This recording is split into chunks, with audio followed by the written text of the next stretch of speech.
우리가 신앙생활을 하다 보면 순종의 자리에서 오히려 더 아파지는 순간이 있습니다. 기도했고 말씀 앞에 섰고 하나님의 뜻을 구해 결정하였지만 삶은 오히려 더 무거워지는 것처럼 느껴질 때가 있습니다.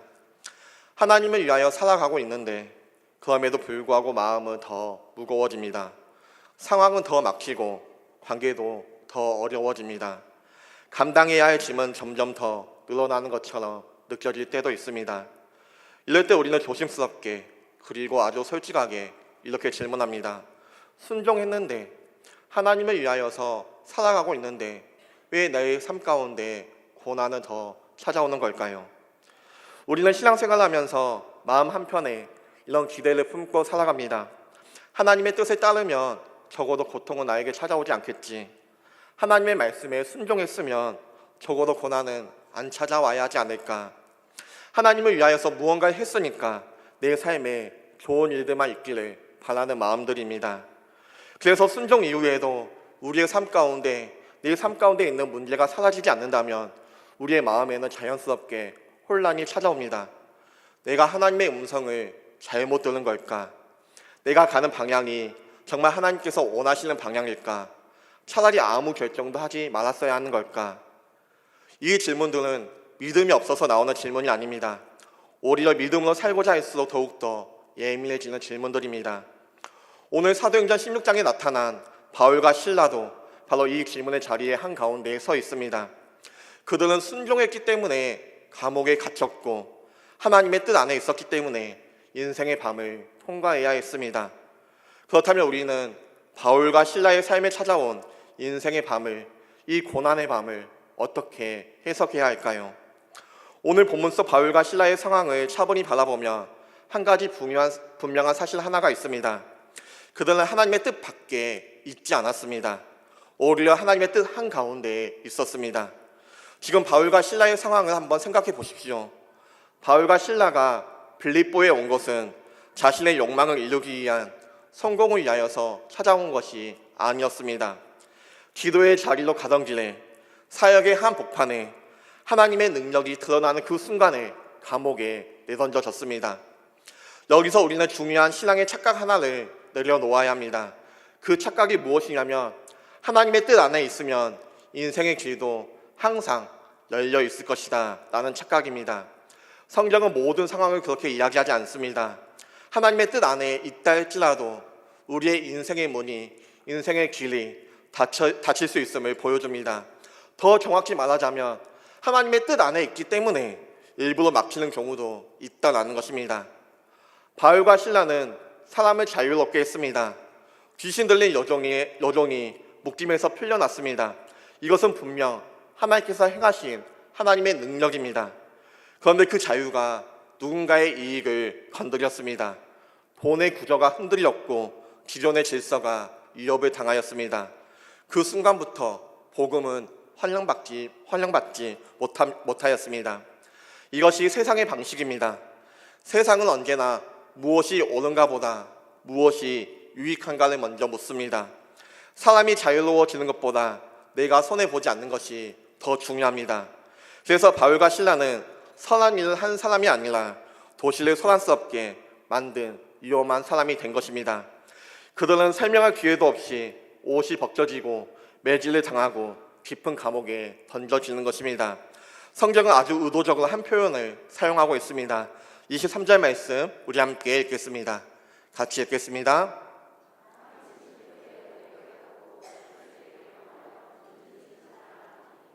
많이 친 후에, 이 말은 단순히 많이 맞았다라는 뜻이 아닙니다.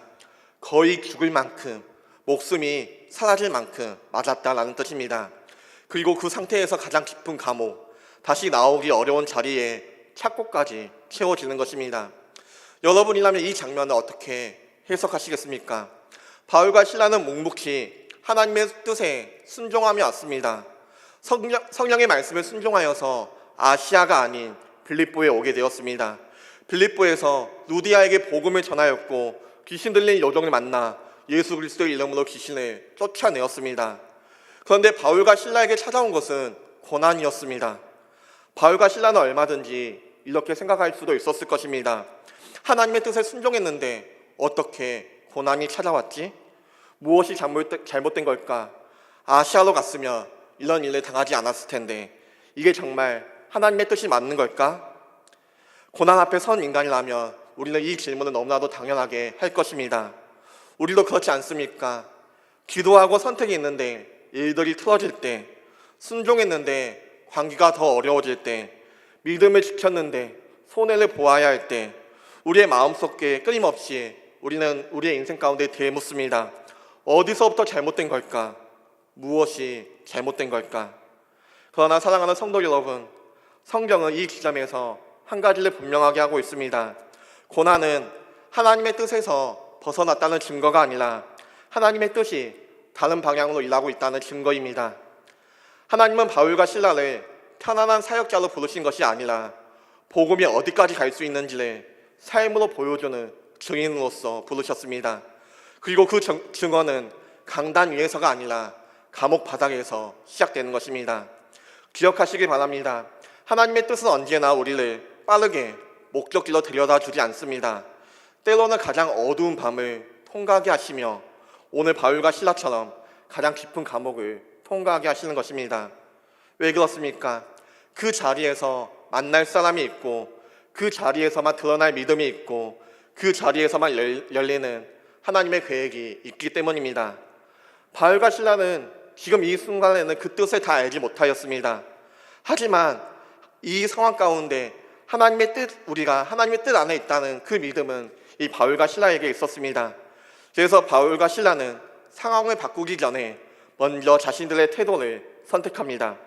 25절 말씀 우리 함께 읽겠습니다. 같이 읽겠습니다. 한밤중에 바울과 실라가 기도하고 하나님의 찬송하며 제수들이 듣더라. 아멘. 이 문장은 짧지만 굉장히 많은 것을 담고 있습니다. 한밤중에 라는 말은 단순한 시간을 이야기하는 것이 아닙니다. 가장 어둡고 가장 고요하고 가장 혼자라는 느낌이 드는 시간입니다. 하루가 끝났는데 아무것도 해결되지 않았고 내일이 더 나아질 것이라는 아무런 보장도 없는 시간입니다. 우리의 인생에도 이런 밤이 있습니다. 문제는 그대로인데 마음은 점점 더욱더 지쳐가고 누구에게 쉽게 이야기하지 못하는 밤. 이 밤은 신앙의 말들이 쉽게 나오지 않는 그런 시간들입니다. 기도가 나오지 않고 찬양이 나오지 않고 하나님을 예배할 수 없는 그런 어렵고 힘든 시간들입니다. 그런데 바로 그 시간에 바울과 실라가 무엇을 합니까? 하나님께 기도하고 찬송합니다. 여기서 중요한 것은 그들이 무엇을 느꼈느냐가 아니라 무엇을 선택했느냐입니다. 그들의 기도는 살려달라는 절규가 아니었습니다. 상황을 바꿔달라는 외침도 아니었습니다. 그들은 자신들의 처지를 설명하기보다 하나님의 존재를 인정하는 자리로 나아갑니다. 우리는 종종 이렇게 이야기합니다. 마음이 정리되면, 내 삶이 정리되면 기도하겠습니다. 조금만 내 마음이 평안해지면 그때 하나님을 찬양하고 예배하겠습니다. 그러나 바울과 실라는 정반대의 모습을 보여줍니다. 평안해서 예배한 것이 아니라 예배함으로써 평안에 들어갔습니다. 이것은 감정의 문제가 아니라 신앙의 방향성의 문제입니다. 그들은 자기의 마음을 먼저 살피지 않았습니다. 자기의 상황을 먼저 살피지 않았습니다. 하나님을 먼저 바라보았던 것입니다. 이 선택은 결코 쉽지 않습니다. 그들은 지금 억울하게 매를 맞았습니다. 발은 착고에 묶여 있습니다. 몸은 극심한 통증 가운데 시달리고 있습니다. 그럼에도 불구하고 그들은 자기의 상황을, 이 인생의 밤을 자기 인생의 최종 결론으로 삼지 않았던 것입니다. 그들은 이렇게 결정한 것입니다. 이 밤이 전부가 아니다. 이 고난이 하나님께서 나에게 주는 마지막 말이 아니다. 그렇게 고백했던 것입니다. 그래서 그들은 상황이 아니라 하나님의 성품을 노래하며 찬양했던 것입니다. 찬양은 현실을 부정하는 고백이 아닙니다. 찬양은 현실보다 크신 하나님을 고백하는 것입니다. 바울과 실라는 고통이 없다고 말하지 않았습니다. 다만 그 고통보다 크신 하나님을 찬양하며 고백했던 것입니다. 그 선택이 이 바울과 실라의 영혼을 먼저 자유롭게 했던 것입니다. 여기서 성경은 아주 의미 있는 장면 하나를 우리에게 보여주고 있습니다. 25절 말씀 다시 한번 함께 읽겠습니다. 한밤중에 바울과 실라가 기도하고 바울과 신라의 이 찬양은 감옥에 울려 퍼졌습니다. 그 찬양은 설교는 아니었습니다. 논중도 아니었습니다. 그러나 고난 속에 드려지는 예배였습니다. 인생의 밤에 놓여져 있다 할지라도 하나님을 신뢰하는 고백이었습니다. 그런데 그 고백이, 그 예배가 세상 가운데 하나님을 드러내는 강력한 증언이 되었습니다. 세상은 말보다 하나님의 백성의 삶을 먼저 봅니다. 그리고 고난 중에도 하나님을 신뢰하는 태도 앞에서 귀를 기울이게 되는 것입니다. 우리는 내 문제만 해결되면 전도하겠습니다. 내 상황이 조금 더 나아지면 하나님을 전하며 살겠습니다 라고 이야기합니다. 그러나 바울과 실라가 어떻게 합니까? 고난 속에 들렸던 그 예배가 그 무엇보다도 강력한 전도가 되었고 그 무엇보다도 강력한 증언이 되었던 것입니다. 문제의 한가운데서 하나님을 신뢰했던 모습이 이미 증언이며 증인된 삶의 모습이었던 것입니다. 바울과 실라는 아직 감옥에 있습니다. 아직 상황은 바뀌지 않았습니다. 그러나 이미 그들의 내면에서는 하나님의 나라가 임하고 있었던 것입니다. 바로 그 지점에서 하나님께서는 이제 눈에 보이는 방식으로 일하기 시작합니다. 찬양이 울려 퍼지고 있을 때 성경은 이렇게 이야기합니다. 26절 말씀 함께 읽겠습니다. 같이 읽겠습니다. 이에 갑자기 큰 지진이 나서 옥토가 움직이고 문이 곧 다 열리며 모든 사람의 메인 것이 다 벗어진지라. 아멘. 우리는 이 장면을 너무 익숙하게 알고 있습니다. 그래서 자칫하면 이 이야기를 기적의 이야기로 듣고 지나치기가 쉽습니다. 그런데 본문의 이야기는 단순히 탈출국을 말하지 않습니다. 왜냐하면 기적의 핵심은 문이 열렸다라는 것에 있지 않기 때문에 그렇습니다. 잘 생각해 보십시오. 문이 열렸습니다. 창고가 풀렸습니다. 도망칠 수 있는 조건이 모두 다 갖추어져 있습니다. 그런데 바울과 실라는 어떻게 합니까? 도망가지 않습니다. 이 장면은 굉장히 의외입니다. 감옥에 갇힘이라는 고난이 있습니다. 그리고 큰 지진이 나서 감옥의 문이 열리고 창고가 풀렸습니다. 그렇다면 보통 우리는 여기서 이렇게 생각합니다. 문이 열리면 나가야 하지 않습니까? 길이 열렸으면 떠나야 하지 않겠습니까? 이것이 하나님의 응답이라고 우리는 생각하기 쉽지 않습니다. 하나님의 응답이라고 당연히 우리가 생각하지 않습니까? 이게 당연한 것입니다. 고난의 문제가 있고 그 문제가 해결되었다면 당연히 하나님의 응답이라고 생각하는 것이 우리의 모습입니다. 그런데 바울과 실라는 그렇게 해석하지 않았습니다. 그들은 알고 있었습니다. 하나님이 일하셨다는 사실과 내가 움직여야 한다는 판단은 항상 같은 것이 아니라는 것입니다. 우리는 종종 열린 문을 너무 빨리 해석합니다. 상황이 바뀌면 그것이 하나님의 뜻이라고 생각합니다. 문제가 사라지면 그것이 하나님의 최종 결론이라고 생각하는 것이 우리의 모습입니다. 그런데 성경은 항상 그렇게 이야기하지 않습니다. 하나님의 기적은 언제나 나를 위해서 일어나는 것이 아니라 하나님의 목적을 향하여서 움직이기 때문에 그렇습니다. 바울과 실라는 기적을 통하여서 자기의 인생을 편하게 만들려고 하지 않았습니다. 그들은 하나님의 시선, 하나님의 뜻을 먼저 살펴보았습니다. 그리고 하나님께 묻습니다. 왜 이런 일들이 일어났습니까? 아직 주님의 뜻이 남아있습니까? 그리고 바로 그때 한 사람이 등장합니다. 감옥을 지키는 간수입니다. 그는 문이 열린 것을 보고 즉시 최악의 결론을 내립니다. 27절 말씀 함께 읽겠습니다. 같이 읽겠습니다. 간수가 자다가 깨어 옥문들이 열린 것을 보고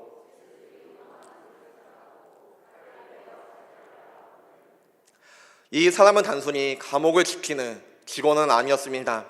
로마 체제 안에 살아남아야 했던 사람입니다. 질서를 지키는 것이 곧 생존이었고 실수는 곧 죽음을 의미하는 자리였습니다. 그래서 감옥 문이 열리는 순간 그는 아무것도 확인하지 않았습니다. 왜냐하면 확인해 볼 용기조차 없었기 때문입니다. 그의 머릿속에는 이미 하나의 결론이 내려졌습니다. 나는 끝났다. 나는 이 책임을 감당할 수 없다. 나의 인생은 여기서 멈추는 것밖에 내가 할 수 있는 것이 없다 라고 생각했던 것입니다. 이것은 단순한 공포가 아닙니다. 소망이 완전히 끊어진 상태를 이야기합니다. 바로 이 지점에서 우리는 간수와 바울과 실라를 선명하게 대비해서 살펴볼 수가 있는 것입니다. 바울과 실라는 감옥이라는 상황 속에 있었지만 소망을 붙들었습니다. 그러나 간수는 감옥 밖에 있었음에도 불구하고 소망을 잃었던 것을 볼 수가 있는 것입니다. 같은 밤이었고 같은 감옥이었고 같은 열린 문 앞에 있었지만 전혀 다른 인생의 결론을 내리는 것을 우리는 볼 수가 있습니다. 그 순간 바울의 외침이 들립니다. 28절 말씀 함께 읽겠습니다. 바울이 크게 소리질러 이르되 내 몸을 상하지 말라 우리가 다 여기 있노라 하니. 아멘. 이 말은 단순히 우리가 도망가지 않았다라는 보고가 아닙니다. 이 외침은 한 인간을 절망의 끝에서 붙잡아 세운 복음의 첫 문장입니다. 아직 끝난 게 아니다. 너의 인생은 여기서 끝나지 않았다. 지금도 하나님이 일하고 계신다라는 복음의 선언입니다. 29절 말씀 함께 읽겠습니다. 간수가 등불을 달라고 하며 뛰어 들어가 무서워 떨며 바울과 실라 앞에 엎드리고. 이 간수는 로마 제국의 권위를 가진 사람입니다. 제수를 지키는 위치에 있었던 사람이었습니다. 그런데 이 간수가 지금 어떻게 합니까? 제수 앞에 엎드려 있는 것입니다. 이것은 단순한 감사의 표현이 아니라 권력의 전환, 인생의 주도권이 무너지는 순간입니다. 그리고 그가 이렇게 묻습니다. 선생님이여, 내가 어떻게 하여야 구원을 받을 수 있습니까? 내가 어떻게 하여야 구원을 얻을 수 있습니까? 라고 질문합니다. 이 질문은 종교적인 질문이 아니라 죽음을 가장 현실적으로 마주했던 사람이 처음으로 삶에 대해서, 인생에 대해서 묻는 질문입니다. 나는 지금까지 질서를 지키며 살아왔는데 이 인생의 밤 앞에서 아무런 힘이 없습니다. 그런데 당신들은 묶여 있으면서도 무너지지 않았습니다. 소망을 포기하지 않았습니다. 그 차이가 무엇입니까? 라고 묻는 질문입니다. 간수는 기적을 보고 구원을 받았던 것이 아닙니다. 지진보다, 열린 문보다, 풀린 착고보다 고난 속에서 하나님을 신뢰하였던 바울과 실라의 태도를 보고 무너졌던 것입니다. 그래서 바울과 실라가 전했던 복음은 장황하지 않았습니다. 너무나도 장황하게 복음이 무엇인지, 예수님이 무엇인지에 대해서 설명하지도 않았습니다. 바울과 실라가 전한 복음은 아주 단순합니다. 21절 말씀 함께 읽겠습니다. 같이 읽겠습니다. 이르되 주 예수를 믿으라 그리하면 너와 내 집이 구원을 받으리라 하고. 아멘. 이미 간수의 마음은 완전히 열려 있었기 때문에 바울과 실라는 주 예수를 믿으라 그리하면 너와 내 집이 구원을 받으리라 라는 간단하고 단순한 하지만 너무나도 정확한 복음의 핵심만을 전파합니다. 그리고 성경은 그 밤 그 시각에 간수가 그들의 상처를 씻어주고 그와 온 집안이 세례를 받았다라고 증언하고 있습니다. 이 장면을 그냥 지나치지 마십시오. 조금 전까지 바울과 실라를 묶어두었던 손이 이제 그들의 상처를 씻겨주고 있는 것입니다. 이것이 구원입니다. 태도가 바뀌고 관계가 바뀌고 삶의 방향이 바뀌는 것. 그의 인생은 그 밤에 완전히 다른 길로 들어섰던 것입니다. 그리고 마지막으로 이렇게 이야기합니다. 34절 말씀 함께 읽겠습니다. 같이 읽겠습니다. 그들을 데리고 자기 집에 올라가서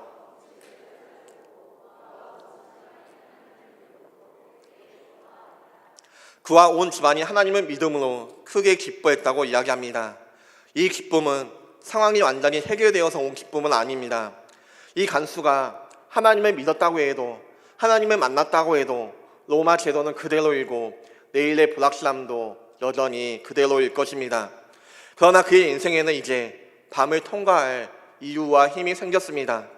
사랑하는 성도 여러분, 이것이 하나님께서 바울과 실라를 그 밤으로 이끄신 이유입니다. 그들의 고난은 그들만을 위한 밤이 아니었습니다. 그 밤은 한 사람의 영혼을 살리는 밤이었고 한 가정의 미래를 바꾸는 밤이었습니다. 그래서 하나님께서는 바울과 실라에게 그 밤을 허락하셨고 바울과 실라의 그 밤을 사용하셨습니다. 이제 우리가 처음 던졌던 질문으로 다시 돌아가고자 합니다. 왜 순종했는데 하나님을 위하여서 우리가 애쓰며 일함에도 불구하고 우리의 삶 가운데 인생의 밤이 찾아오는 걸까요? 오늘 본문은 이 질문을 피하지 않습니다. 그리고 이렇게 대답합니다. 하나님께서는 순종한 사람에게 고난을 면제해 주시는 분이 아니라 그 고난 속에서도 당신의 구원을 이루시는 분이심을 우리에게 알려주시는 것입니다. 바울과 실라는 하나님의 뜻 안에 있었기 때문에 감옥에 갔습니다. 그리고 그 감옥은 그들을 무너뜨리는 자리가 아니었습니다. 그곳은 복음이 가장 선명해지는 자리였고 한 사람의 인생이 완전히 뒤집히는 자리였습니다. 그 밤은 바울과 실라에게는 고난의 밤이었지만 하나님께서는 그 밤을 사용하셔서 한 사람의 인생을 새롭게 시작하신 것입니다. 이것이 우리가 인생의 밤을 해석해야 하는 이유입니다. 그 밤은 하나님의 부재가 아닙니다. 하나님의 실패가 아닙니다. 우리 하나님께서는 그 밤 가운데 가장 깊이 일하고 계신 자리입니다. 바울과 실라는 그 밤의 모든 것을 이해하지 못하였습니다. 앞으로 무슨 일들이 벌어질지도 알지 못하였습니다. 그러나 그들이 붙든 것은 분명하였습니다. 상황이 아닌 하나님을 붙들었습니다. 이해가 아닌 하나님을 신뢰하는 것을 선택하였습니다. 도망이 아니라 예배하는 자리를 붙들었던 것입니다. 오늘 이 자리에 계신 우리들 중에서도 아직 끝나지 않는 밤을 지나고 있는 분들이 계실 것입니다.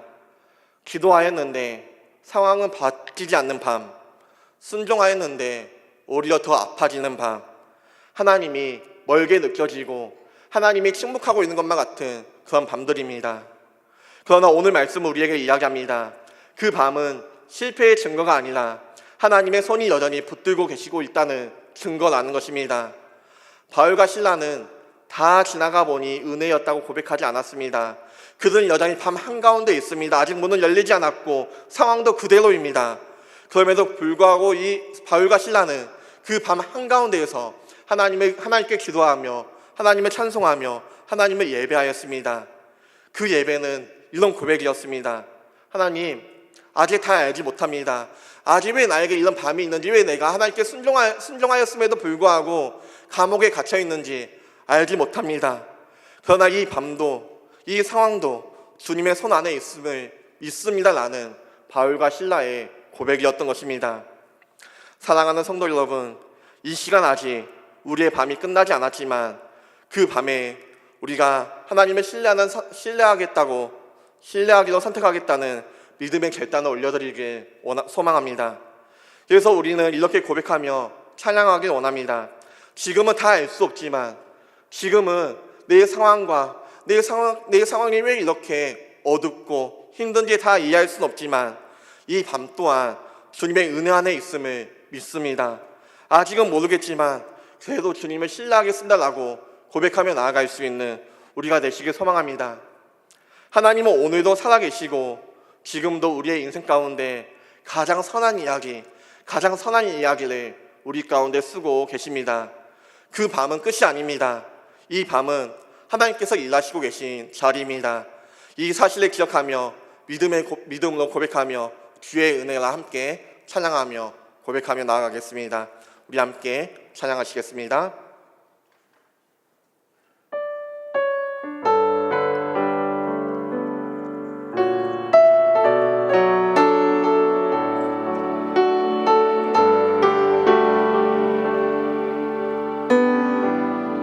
내 평생 살아온 길 평생 살아온 길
기도하겠습니다. 오늘 말씀 속에서 우리는 바울과 실라가 지나간 인생의 밤을 보았습니다. 그 밤은 기도했음에도 불구하고 갇혀있는 밤이었고, 순종하였음에도 불구하고 매를 맞아야 했던 밤이었으며, 아무리 하나님의 뜻 안에 있어도 피할 수 없었던 고난의 밤이었습니다. 그러나 그들은 그 밤에서 도망치지 않았습니다. 그 밤을 부정하지도 않았습니다. 그 밤을 하나님 앞에 가지고 나아갔습니다. 오늘 이 자리에 계신 우리 가운데에도 각자 인생의 밤을 지나고 있는 분들이 계실 것입니다. 바울과 실라처럼 왜 이 길에서 이런 밤을 만나야 합니까? 묻고 싶은 자리, 설명되지 않는 고난의 자리 말입니다. 오늘 하나님께서는 그 밤을 외면하지 않으십니다. 참으라고 하지도 않으십니다. 그 밤을 가지고 하나님 앞에 나오라 그렇게 부르십니다. 바울과 실라는 밤이 끝나서 기도했던 것이 아니라 밤 한가운데에서 기도하였습니다. 상황이 바뀌어서 예배했던 것이 아니라 상황이 그대로인데, 상황은 여전히 그대로인데 하나님을 예배하며 찬양하며 나아갔습니다. 이제 그 말씀을 우리의 기도로 바꾸길 원합니다. 하나님, 지금 이 시간 각자의 인생의 밤을 떠올리며 그 밤을 그대로 하나님께 올려드립니다. 아직 해결되지 않는 문제, 여전히 아픈 관계, 끝나지 않는 고난의 자리, 설명되지 않는 그 마음의 무거움을 숨기지 않고 주님 앞에 올려드리며 나아갑니다. 주님, 지금 이 밤을 지나고 있습니다. 이 밤이 너무나도 길게 느껴지고 내 마음이 너무나도 힘이 듭니다. 그러나 주님, 도망치지 않고 내가 주님 앞에 서기 원합니다. 이 문제를 가지고 하나님 앞에 나아가며 하나님 앞에 예배하며 나아가기 원합니다. 바울과 실라처럼 이 밤을 들고 하나님 앞에 서겠습니다. 각자의 인생의 밤을 가지고 고난의 밤을 그대로 올려드리며 우리 함께 주여 외치시며 함께 기도하며 나가겠습니다. 주여,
사랑과 은혜가 풍성하신 하나님 아버지, 오늘 우리가 말씀 앞에 서서 각자의 인생의 마음을 숨기지 아니하며 하나님 앞에 올려드리게 하여 주시니 감사합니다.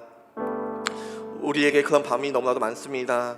순종했는데 더 아픈 밤, 기도했는데 여전히 막혀있는 밤, 설명되지 않는 고난의 자리에서 도망치지 않고 주님을 선택하며 주님을 신뢰하며 하나님을 예배하게 하여 주옵소서. 우리는 아직 다 이해하지 못합니다. 왜 이 길에서 이런 밤을 지나야 하는지도, 이 고통이, 이 어두운 밤이 언제 끝날지도 알지 못합니다. 그러나 오늘 말씀을 통하여서 이 밤이 실패의 증거가 아니라 주님께서 여전히 일하고 계신 자리임을 믿게 하여 주시면 감사합니다. 바울과 실라가 그 밤 한가운데에서 상황이 아니라 주님을 바라보았던 것처럼 우리도 지금 이 자리에서 이해보다 신뢰를 선택하게 하여 주옵소서. 하나님, 간절히 원하는 것은 이 어두운 밤, 이 밤을 지나고 있는 사랑하는 성도님들의 마음을 붙들어 주시옵소서. 지치지 않게 하여 주시옵소서. 낙심하지 않게 하여 주시옵소서. 혼자 버티고 있다고 느끼지 않게 하여 주시옵소서. 아직 문이 열리지 않아도, 아직 상황이 바뀌지 않아도 주님이 함께 하신다는 사실 하나로서 다시 일어설 수 있는 힘을 허락하여 주시옵소서. 이 밤이 누군가의 아침을 여는 통로가 되게 하시고 우리의 고난이 주님의 구원을 드러내는 자리로 주님 사용하여 주시옵소서. 이제는 우리 주 예수 그리스도의 은혜와 하나님의 크신 사랑과 성령님의 감화 감동 교통 역사하심이 순종하였지만 여전히 인생의 밤을 지나고 있는 사랑하는 성도님들 머리 위에 고난의 이유를 다 알지 못하지만 도망치지 않고 하나님을 신뢰하기로 선택하는 사랑하는 이들 위에, 그리고 그 밤에서도 하나님을 예배하며 하나님의 뜻을 기다리는 사랑하는 모든 심령 위에 이제부터 영원까지 함께 있을지어다. 아멘.